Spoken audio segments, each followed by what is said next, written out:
Greetings and salutations, friends, and welcome to Knights of Honor 2 Sovereign, a sorta sequel to Knights of Honor 1, which of course came out absolute ages ago, by Black Sea Games, and I do believe this is their first game, at the very least the first on Steam, and it is being published by THQ Nordic.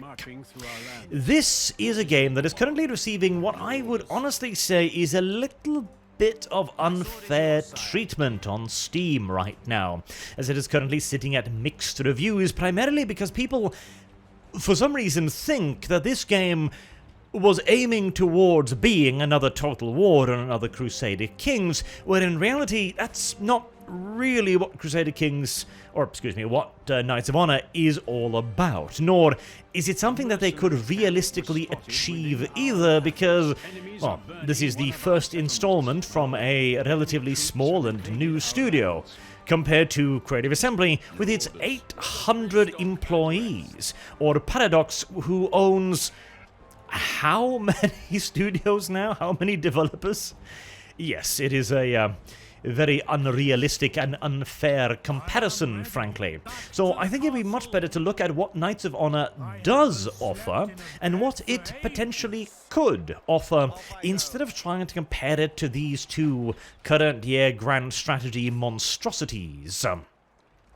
So right now I am at war with the Seljuks, who are currently being rather annoying by raiding multiple areas at once, which I don't find particularly appealing, frankly. I find it rather churlish, in fact, and I wish they would stop, honestly. Now, on the bright side, I did actually kind of want this war, because I've been looking towards Akaba for quite some time, because Akaba has access to deep forests, which might give me charcoal, or will give me charcoal. Charcoal, in return, will finally allow me to upgrade the blast furnaces that I have here at Accra, so that I can finally get iron going. Once that I've finally got iron going, then I can finally go up to Anatolia and get the farriers up to upgrade my horse farms and head towards warhorse breeds. Because the game functions on a rather interesting system of trade goods, where you can trade for these goods with other nations via creating specific import pacts. But the main way to get them is a good old-fashioned warfare, as in any video game like this, where you take what you want and you make sure that the enemy can't take what you already have. Then you use these resources to unlock various upgrades for various buildings across the map. These upgrades are universal and kind of act like a, a tech tree, really, is what I would call it. The game doesn't have a tech tree per se, as in a research tree. Instead, it has this system where you upgrade technologies on individual buildings, and then you get them on all buildings. So, for example, as I engage over here, the market square in Jerusalem has scribe's office, inns, and courthouse, just like the market square in Antioch, because I now know what an inn, what a scribe's office, and a courthouse is. That's a standard thing to have in markets, and so now that will always be in the markets, which is a very interesting decision that I don't mind at all, actually, especially as the game can be somewhat restrictive in terms of resources on occasion. This is one of the things that I think have aged somewhat poorly, in my opinion. Before we delve into the battle here, let me just talk a little bit about this. The game limits your resources quite a bit. It's more of an arcadey style of grand strategy, meant more for a casual, relaxed play, rather than a European Versailles or a Hearts of Iron. But at the same time, it's also a bit more complex than your average Paradox game, because it's got an actual combat system, something Paradox has been stubbornly refusing to develop for a decade plus now, and we will get into that system in just a little bit here. But things like the knight system, for example. So you've got these knights up here. These are your available agents, sort of. I've got one slot open. I've got a couple of family members where I could buy either a spy or a diplomat as family members, or I could hire somebody unrelated as a marshal, a merchant, or a cleric. You can see their roles dependent upon the background of their picture. So red is for marshal, yellow is for merchants, purple is for spy, the kind of greyish thing is for clergy. There's also the patriarch, so he's a bit special. And you've got green for diplomats. Now, in the situation I am in right now, that I'm at war with these dirty little bastards, I wouldn't mind some military aid. I do have a very good relationship with Sicily over here, so I think I'm going to see if I can maybe get some support in my war from them. They're going to ask me for a bunch of money. This is one of the best parts of the game, the diplomacy system. The diplomacy functions surprisingly well, in that if the AI thinks that it can get away for asking for something, like in this case, for example, where they believe that they're going to get a bunch of money out of it, then they'll ask for money, because I can afford it, no issues. And Sicily. Now, I'm a little bit unsure as to how far the AI is going to be willing to walk to help me, but I think we're going to accept that as a little bit of an experiment. I've got a slot here. I'm going to hire a diplomat, for now, a family member, and the diplomat, as well as the other dudes, also have a series of actions that they can take. In this case, I am going to send him up to improve relations with my neighbors in Byzantium, because our relationship has lapsed a little bit as I've been growing fatter and fatter in the Middle East here. I don't like diplomats most of the time because they cost a lot of money. They take up a slot, and their usefulness is a pinch limited, in my opinion. Spies can be even less limited, but they can also be super useful in times of war, which is why I'm going to send him into the... I wish I could just click on the map, frankly. The game... Oh, they patched that in. Never mind. There you go. Holy shit. Wonderful. That was one of the complaints I was having when I was streaming the game, that you couldn't simply click on something to select them. That's in now. Great. That'll have him go there to infiltrate, and I think that's about it for the immediate time being. The merchants are primarily used for earning money, and they're doing a pretty good job of it. This guy is not amazing, but my king is doing great. 151 gold currently with income there, and this guy is trading with Byzantium for another 93 coins. Your trade is limited by your commerce capabilities. Once you've got enough commerce, you can potentially expand your trade. Like I can export food here, for example. 20 food for 40 gold, which is not at all bad. I do have an expand opportunity here, but I lack just a little bit of commerce capabilities. Eventually, as you expand the size of your trade, it will also increase in value. So a level 1 trade is 20 gold, level 2 is 40 gold, and large-scale trade is 60 gold. As you can see here, these are the resources: gold, books, religion or piety, commerce, food, and kingdom levies, which are the number of available soldiers you have that you can raise at any given time. Now, speaking of soldiers, let's get into the battle here. So we have 2 Seljuk armies. That's a pretty good opportunity to crush a major part of their military muscle right here. Though I'm going to have to head up north eventually too to chase off this army, though. Ooh, they're getting 4 armies up. Jesus. All right, I might have to get another marshal to deal with that.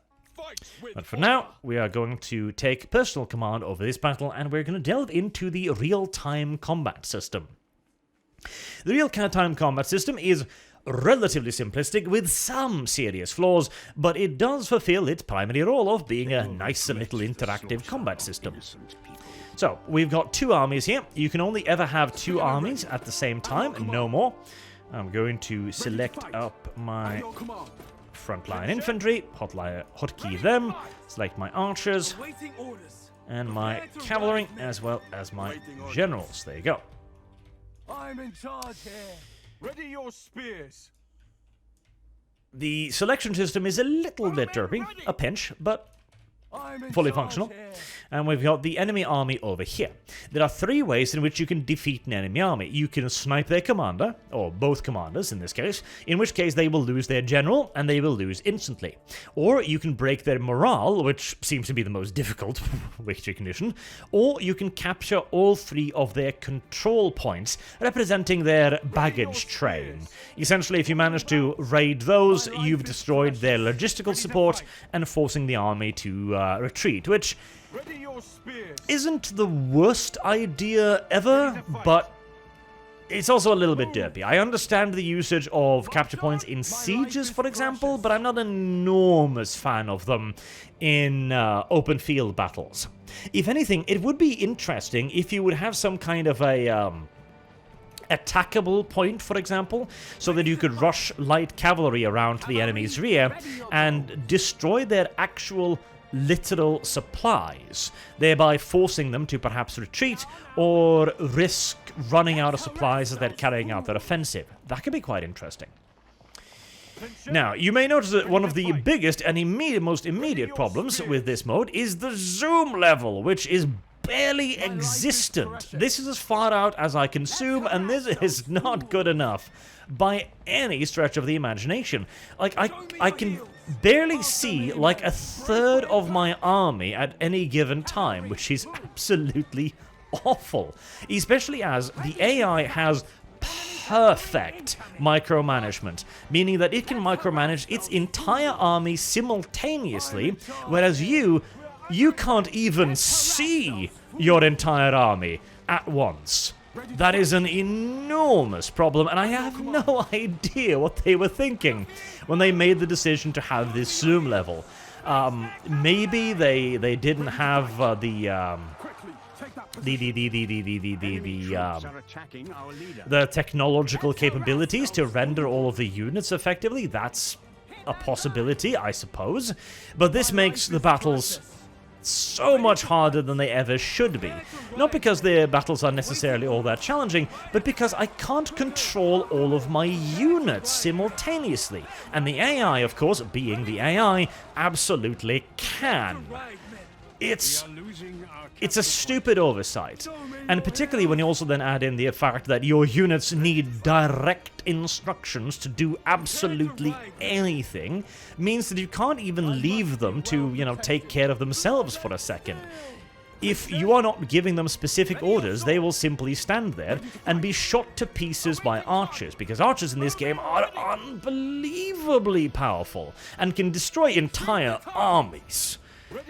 If there was a skirmishing ability that the player could use as well, then skirmish cavalry would be the most broken unit in the game. And it is when the AI is using it, because the AI is capable, again, of micromanaging every single unit simultaneously. So it's capable of actually skirmishing with all of that skirmish cavalry at the same time.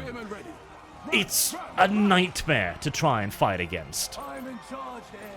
So this needs a zoom out level. Like, if you can't run this number of units, okay, fair enough. In that case, screw like showing the units on screen like this. Instead, what you should do is simply make them markers, like solid markers of dudes that can move around the map. So that I zoom out, they all turn into solid markers, for example. You could do that.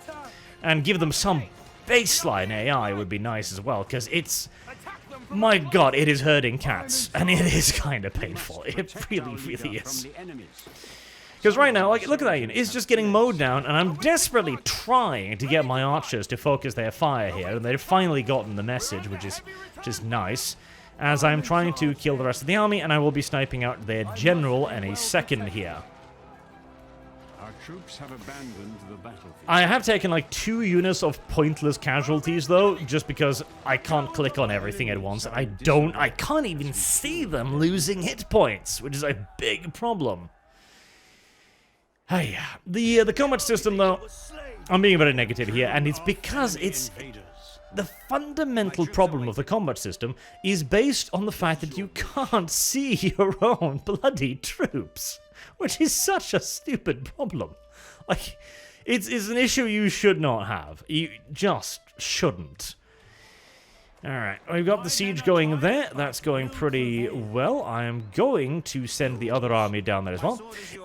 On a smaller scale, the combat system is actually rather excellent. When you've got like one army on one army, I've essentially got no complaints other than it's a relatively simplistic combat system in that, you know, it's you send in units to kill enemy units. Archers are way too good because archers can fire directly into melee with no problems whatsoever. And they won't hit their own guys, which is a bit tarded. But beyond that, It's a fully functional combat system, and it's certainly better than anything Paradox has delivered in a very, very long time. Shall educate him to be a marshal, because I am really badly going to need one. Proving relationship with Byzantium there. And here we've got a siege going. Oh. Lucrative trade import for saltpeter. No, I don't need that, so we're going to forget it. Troops have plundered our settlement. Yep, that's going to happen, because I don't have enough army to cover my entire kingdom, but Mosul is heavily fortified, so I'm going to be able to buy plenty of time up there before they can actually destroy anything particularly worthwhile. So there are various settlements scattered across the map, as you can see. They give you access to resources, like this village is producing 1 coin, for example. This is a monastery, so it's producing 1 book and 3 piety, whereas this is a fort. Now, forts have a bit of a derpy situation right now, because you don't really need to capture them, because as long as you capture the town, you automatically capture the forts as well, which is an interesting mechanic. But they do have zones of controls around them, so they can kind of pick away at at enemies attacking and moving in the area. A big part of the game's combat system is the siege. Sieges are incredibly important because sieges were incredibly important. There were fairly few field battles in the medieval age, but there were a lot of sieges because they were very, very, very, very, very important. So right here, you can see my besieging army of 2,716 men against their garrison of 1,910 men. This is the health of the walls, this is the resilience, the morale, essentially, although, well, this is the morale. So you've got two systems. Morale, which is how willing they are to fight, and resilience, which is how quickly the morale depletes. And then you've got food. Meanwhile, I've got my own morale bar and I've got my supply bar. Sieges can last for a very, very, very, very long time. But since this is an actual siege army with siege engines, they will be able to reduce the enemy's resilience and the defenses a lot quicker. The wind is with us today. And I'm moving this army back. I'm actually kind of regretting buying the elite units. This is another thing that I am a little bit annoyed by. Elite units are ludicrously expensive.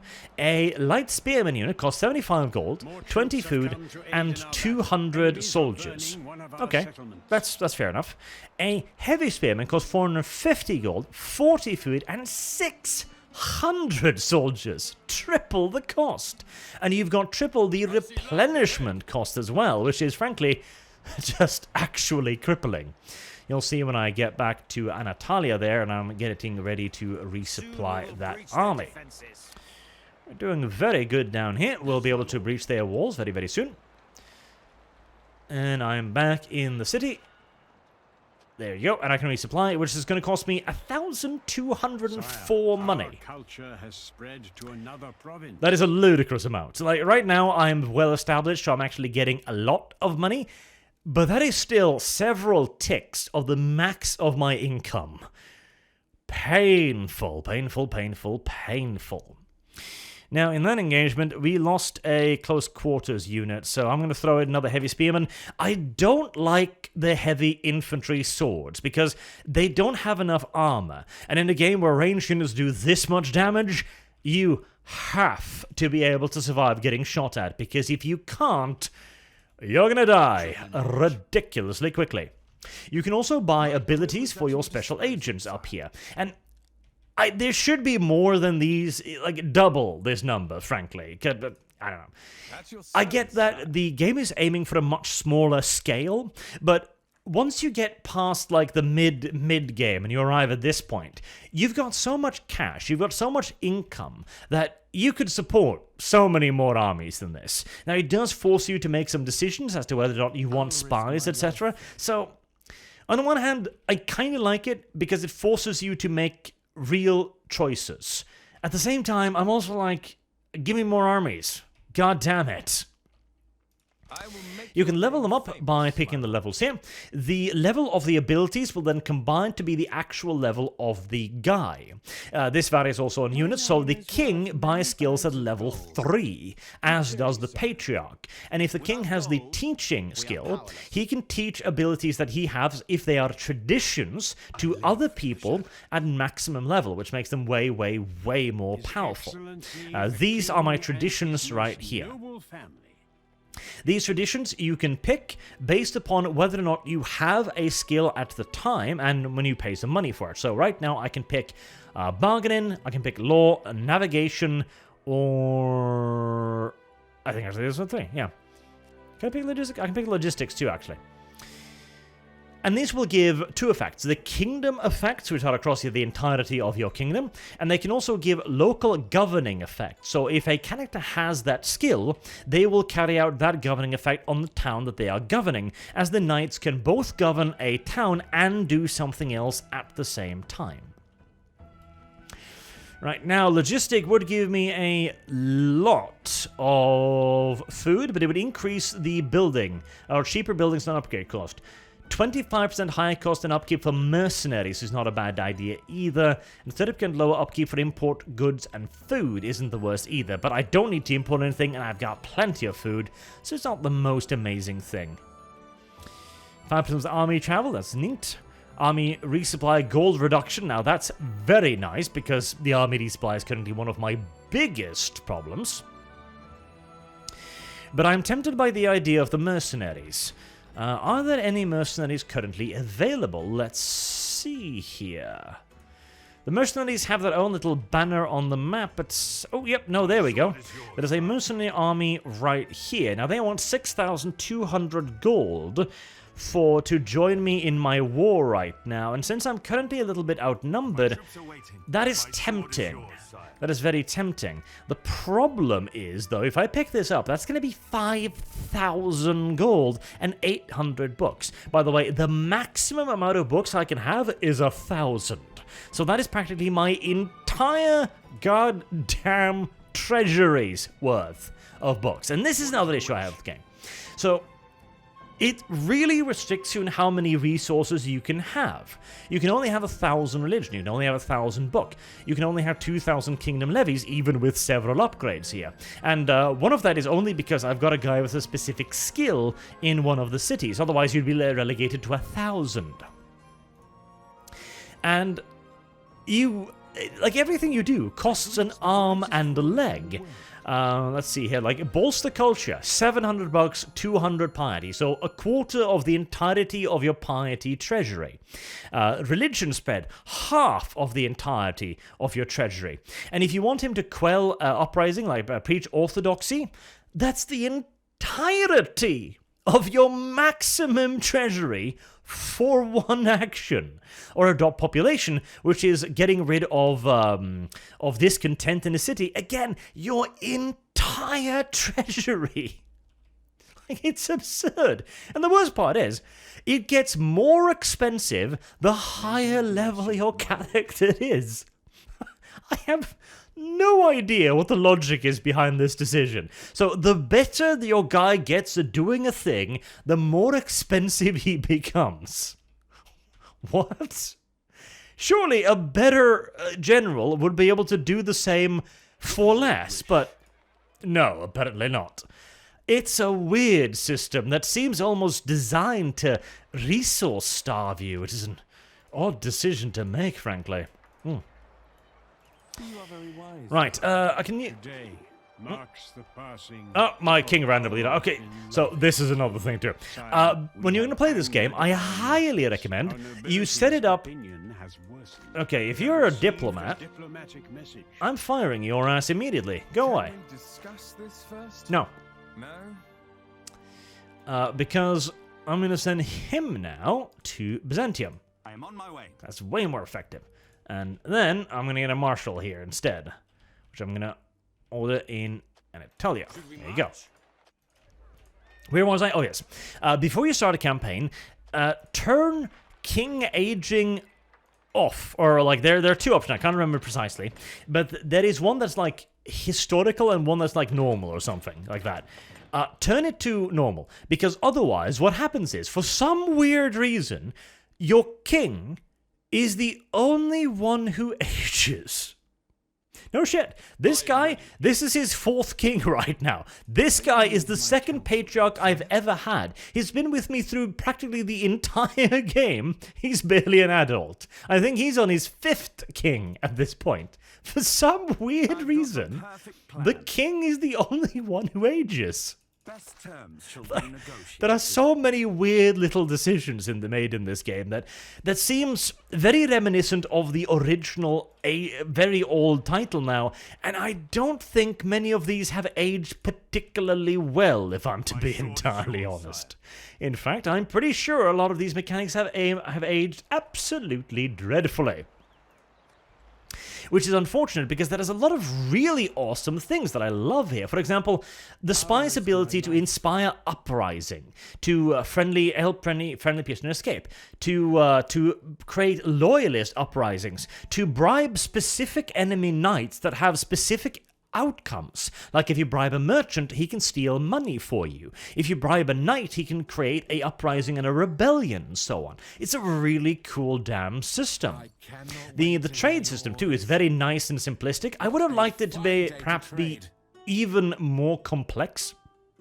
In that, right now, you don't actually trade goods. At least I have never seen the AI ask me for a trade good. Ever. So I guess it kind of doesn't work.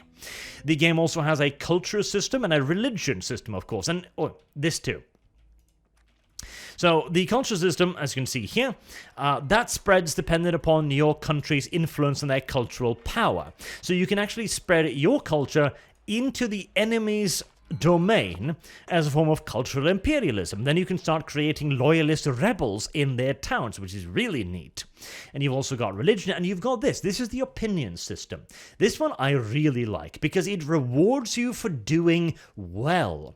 If you do something that an interest group likes, like for example you sign a new trade deal, the merchants will be happy with you and give you additional bonuses like increased income, for example, which is absolutely excellent. With the death of my monarch and the fact that he was a merchant, I now might have to go around looking for other ways to increase my money. I can also, let's see, what would be useful for you here? You've got rhetoric, which gives me books, which is frankly useless for me. Kingdom influence is not terrible. Do I have anything better for a diplomat like yourself? Oh, the learning skill is actually not a bad idea. I always wanted to learn about that. That's faster squad experience and cultural power, which is not terrible. Logistics is awful for this guy. Rhetoric is kind of, it's all right. Yes, I love reading. Leadership is not dreadful because that allows me to take leadership as a tradition. Now I'm more convincing. So I'll take that, because that unlocks leadership here, which is going to cost an arm and a leg, but Kingdom Effect, 5 Kingdom Stability, which is order and happiness in the villages, and 100 Kingdom Influence plus 3 Army Morale. Very nice. An excellent way to start spreading my influence even further and gaining even further advantages against my enemies. Absolutely lovely. My name is worth many bags of I could use another merchant now, though, because I have seen a pretty severe drop in my income, but I've got a water wage as well. I feel like there should be more of these. There really should be. I also wouldn't mind if there was more of a behind-the-scenes thing of this as well. I'm going to accept the non-aggression treaty there. Sicily hasn't sent any fighters, so I'm thinking that whole agreement to get help from them was a bit of wasted money, but oh well. The characters don't really have a... no, well, you've been in my prison for a very long time, so I guess you deserved it. There isn't really a back screen here. Like, I can't open up an info panel for any of these characters. I do have a royal family of sorts where you can have children, but it's not a very deep system. It's certainly no Crusader Kings level system by any stretch of the imagination, and I wouldn't mind it if there was one. Now again, you can't expect the kind of mass-scale mechanics of Total War or even Crusader Kings from a studio that basically just started up. That is rather unfair. But I would like to see them begin to expand upon all this, because here's the thing. Normally, I dread the idea of DLC in pretty much anything these days, because it's just an abusive mechanic that the companies use to squeeze as much money out of you as humanly possible 9 times out of 10. That's how Paradox uses it, and that's how Creative Assembly uses it, because these are enormous and ridiculously rich companies. they don't actually need the extra money from your DLC. We're going to hire these guys to fight in my war. They'll be a useful addition to my forces. And we're going to When is the cavalry coming? lead this in the battle. Paradox and Creative Assembly have the ability to deliver to you a video game that has everything the preceding video game has. Paradox is completely able to deliver everything that Crusader Kings 2 had in it in Crusader Kings 3. And frankly, I was even kind of, I was overly generous with them in my review of Crusader Kings, because I'm like, oh, well, you know, this is like 80% of the preceding game. I'd expected like maybe 50%. That's pretty good, right? And it kind of is, but that thinking in and of itself is the problem, isn't it? It's allowing a company to put in way less effort than in their preceding game, and then sell you that effort piecemeal over time. And a company like, again, Creative Assembly, Paradox, they don't need to do this. They've got more than enough money to put in all of the features the preceding games had without a problem. Oh god, skirmish cavalry. Oh god, lots of it too. I hate the skirmish cavalry a tremendous amount in this game. But for these guys, this is their first game. They don't have an enormous publisher. They've got THQ Nordic, which is something, but it's certainly nothing in comparison to, again, Creative Assembly or anything. So for these guys to actually do a DLC policy to expand upon their game is something I'm entirely happy with. Where the hell are you going? No, it's because I'm being screwed up by the terrain, that's why. Alright, fine. We're just gonna have everyone clump up here then in an enormous retarded little thing. From there we can watch the battle. Ha! The weaklings have run away. You can also see here how powerful archers are, in that they're basically winning this entire fight single-handedly, even as the enemy archers are also murdering my guys pretty much single-handedly. Okay, he just charged through my entire army there, interesting, and into my archers. Well, it doesn't really matter because that is the enemy general.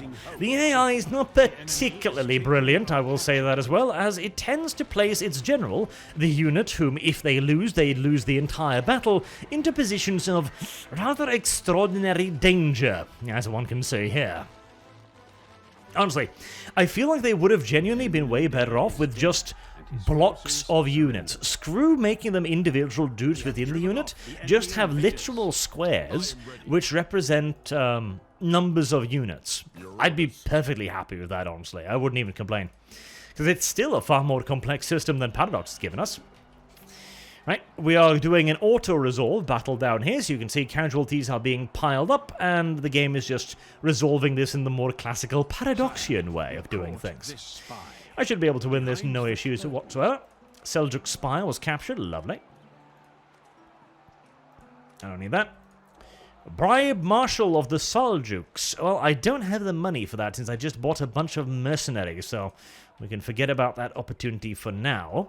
But Akaba is about to fall, which is lovely. Because once I've got Akaba, honestly, the only other settlement that really interests me is probably Kufa up here. Is now loyal to us. Stability is dangerously low in one of our provinces, which will allow me to focus my defenses a lot more. Now, I also need to send a patriarch to try and calm down this province right here. And again, now we can see the problem with the monetary system, in that he will require my entire treasury just to calm down a settlement. And you can't wait. Waiting is not an option. If you simply wait, the city will never calm down at any point. Never, ever, ever. The disorder does not go away unless you send in a patriarch or a military to slaughter the population, which causes an enormous minus to every single solitary faction nearby. Such a large minus that it's practically suicide to do it, because you're going to have to be at war with the entire Earth if you do. And to top it all off, the ability to calm down a populace is a RNG chance, which can be as low as 40%. So not only does it cost you your entire or half of your treasury, you might simply fail. I do not think that is a good mechanic, and it seems to be nothing more than a pure resource drain, honestly. Not a massive fan. So, we've gone over most of the major mechanics, so let me begin with some actual wrapping up things here, shall we? I wouldn't mind if I could maybe send you over for some money at some point. You can also execute captives for various relationship bonuses. Our crown authority will, for example, increase if I execute this little bastard right here, because he's a rebel. But since I've got max crown authority already, that doesn't really matter. So, I've been rather negative, haven't I, so far? And it's kind of, the thing is, I don't know if I should be, because I've actually quite been enjoying the game. It's a very relaxing kickback thing. This game is currently in its 7th hour, 10th minute right here, so it's been going for quite some time. It's nice, it's chill, it's relaxing, it's not too complex, and yet it's not so simplistic either. There is a lot of mana in the form of like books, religion. The books disappear when you use them, by the way, so for example, if I were to level up, did I level up this guy to max? Yes. If I was to level up this guy here to take navigation, 200 books would simply disappear because he devours them. It's mana. But it makes sense. What they should have renamed this instead of books is knowledge, because knowledge might be a thing that is actually like monopolized by one person. If he learned something, then he has used from a pool of available knowledge to figure this out, right? And same with the religion as well. Literally call it piety rather than religion, because piety basically shows that, okay, this guy needs a large reserve of piety to mobilize the clergy, to go out into the field, to convert people, to, write up the books, to begin doing all of the things required to convert a major population center. And money is good old-fashioned money. Nobody really has a complaint with that. Food is the same, and kingdom levies too, although they're a bit overly restrictive. The game also has an excellent diplomacy system in where you will get a bunch of little population loyalty changes, you'll get a bunch of little pop-ups here that'll give you information, and it's reliable information too, so it's always something relatively useful. Like the Seljuks invading Mosul, for example, with a second army.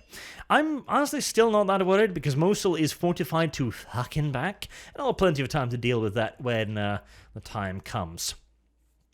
But the AI actually has some really interesting abilities to counter your points. If, for example, there was a point earlier in the game where the Byzantines were under attack, and they were losing quite badly, so they asked me, hey, do you want to join the war? And I said no, because I wasn't ready for a war. But then they said, okay, but we really do need your help, so how about 2,500 bucks, right? Okay, that's really cool, because now we're negotiating.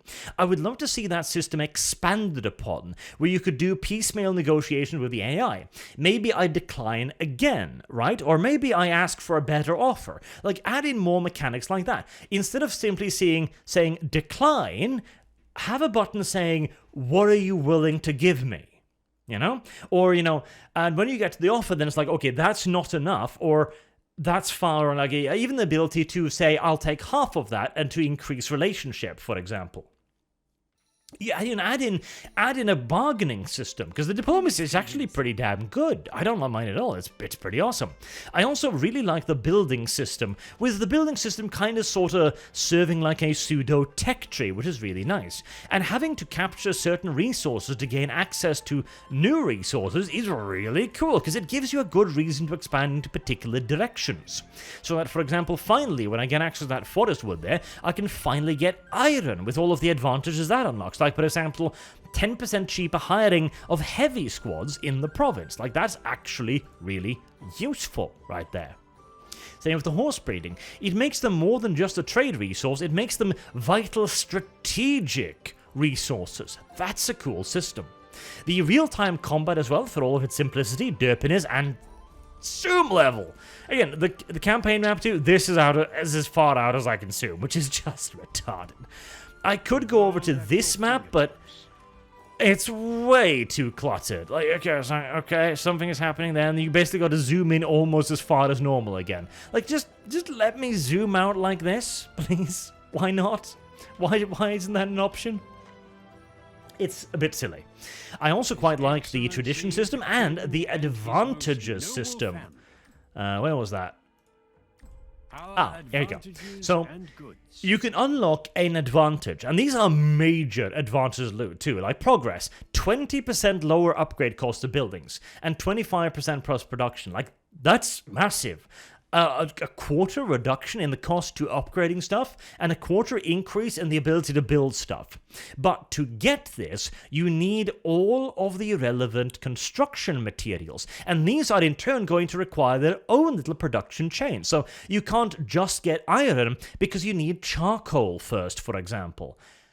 This is a really cool system that I like a great deal, and it adds a tremendous amount of complexity to the strategic map and to trade relations between nations. I just wish the AI would engage in it, because currently, I don't think it does. Again, I've got a fair few strategic resources here, but I haven't been asked to trade for a single one of them the entire game, so I think the AI just doesn't engage with that system at all. It also takes a lot of balls to actually introduce like a new and proper combat system as well, which is pretty interesting. It's more than Paradox has done in, again, absolute decades. So what needs expanding upon here? The character system. The characters need expanding upon. Allow me to unlock more slots so that when I grow as a nation, I can also grow my court. Because already at this point, which is mid-ish game, I don't have enough dudes by any stretch of the imagination. Like, I'm governing like half of my cities at this point. Make it maybe an upgrade, like make it something to the royal court, an end game building where you must build a royal palace, right? And in the royal palace you have a special chamber which is like a lord's room or something, right? And so give me a reason to build the really expensive royal palace, allowing for my nation to increase and become larger and more powerful. That would be awesome. The rebellion system needs a rework. Right now, the AI often has a tremendous amount of problems dealing with rebellions. The last couple of patches has made it a bit better, but in the game I streamed, the rebels literally overran the entirety of Byzantium and the entirety of the Seljuks, like it was nothing. AI seemingly didn't even react to it, which was, kind of retarded. The combat system too, that could use some expansion, primarily in zoom level. Just got the zoom. And again, if you can't render all of the little units, sure, just ignore them. Just make blocks of units instead. That'd be just as fine. I would also like to see maybe a bit more in terms of your country too, because this isn't really a tremendous amount of information I have about my nation here, you know? I would like to maybe have some decrees or something, some special orders that could be given out in special circumstances, or a way to focus certain areas in certain directions. Let's, for example, say that I wanted an area to be a fortress area.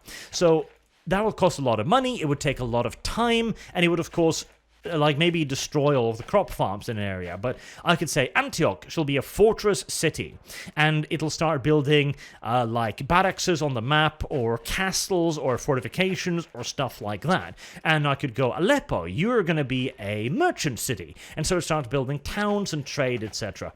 That would be really cool too, because I'm not a massive fan of the locked resource system. On the one hand, it does give you yet another strategic objective on the world map to capture, which is nice, but I'd like to be able to change it if I really wanted to, and if I put in enough money to do so. It's on a limited scale. I'm not married to that idea, but it would be nice, is where I'd put it at. So, oh, and yes, the opinion system. I love the opinion system because it gives you positive feedback for doing things that people would actually like. That's the thing I really enjoy about the game. When you do something for a faction that they would like, you get a positive feedback for it, which is awesome.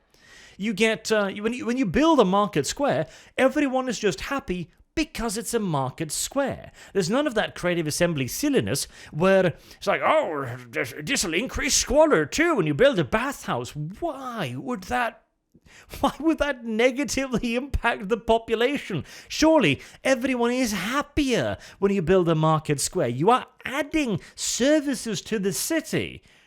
It should be just a straight up positive, you know? So yes. My opinion of the game is actually that it's rather solid. It's a nice, laid-back, relaxed grand strategy game with enough complexity to not be overly simplistic. But it does need expansion here and there, and for once, I am more than willing to support that expansion. Because here's the thing, I am entirely happy to pay for getting the big games, the big grand strategy games with all of the mechanics I want, when it's a company that actually needs the money, rather than the paradoxes or the creative assemblies of the world. At least that is my opinion on that matter. Please do leave me your thoughts and opinions as well in the comment section down below, as that is pretty much all I want to say about Knights of Honor 2 Sovereign. It's a pretty damn cool little title, especially so long as you judge it based on its own merits, rather than the merit of a company with 800 employees and another one with 20 publishers under its belt. Or developers, more correctly. So yeah, do potentially go check it out, especially if it starts getting some real support with additional content. Until next time, I've been Arch, thank you all very much for watching, and I hope to see you all again soon. Till then, have a good day.